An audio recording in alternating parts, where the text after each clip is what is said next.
Afternoon, happy October. This is a little short tag to a previous video that a consumer had contacted me with a further question.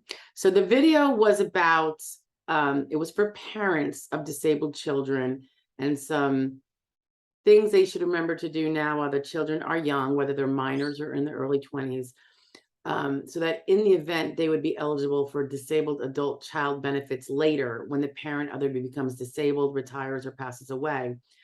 Strategies they can do to make sure those disabled children later on when they're adults can get a Social Security benefit based on the parent's record that they would not otherwise have.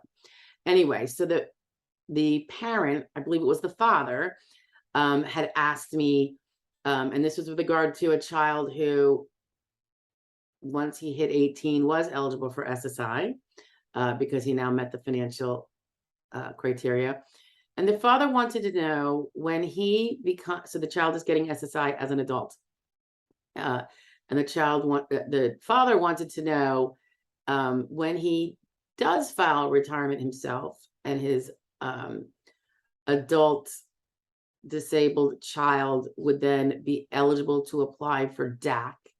And by the way, when that happens, they'll probably review his status as a disabled person and make sure that he still is.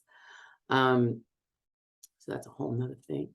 But he wanted to know what the amount would be based on. Since the amount while a parent is still living is 50% of the parent's benefit, what does that mean exactly?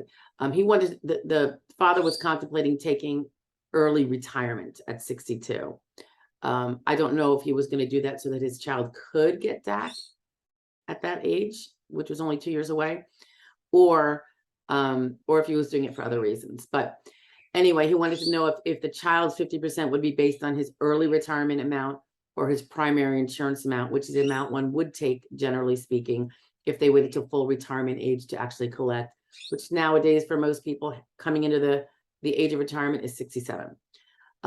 The answer is that he will get 50% of the primary insurance amount, regardless if the father took it 62 or decides to take it 62. So that's a good thing.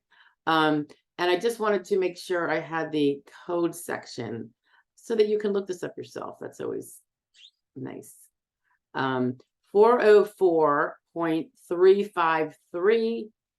And as you know, that's part of the Code of Federal Regulations under Title 20, Employee Benefits, Chapter 3, which is Social Security Administration.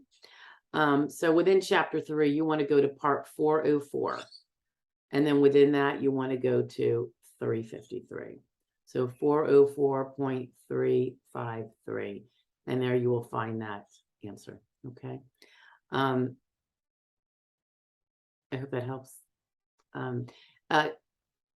I did tell the fellow, in addition to what I just told you,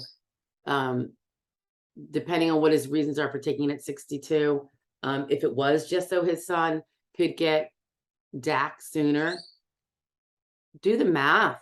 If there's not other, personal considerations, he can get DAC sooner, but he's getting SSI now. And the father, by taking that early retirement, is permanently hurting his own retirement perpetually.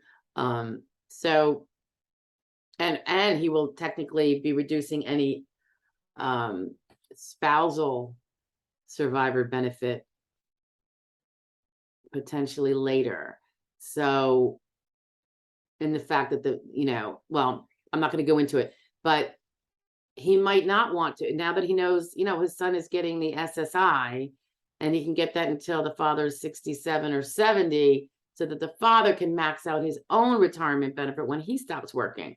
So it's definitely something to consider. There's so many things. So you always want to know what the math is going to be. And then, of course, you might have personal reasons for doing so anyway.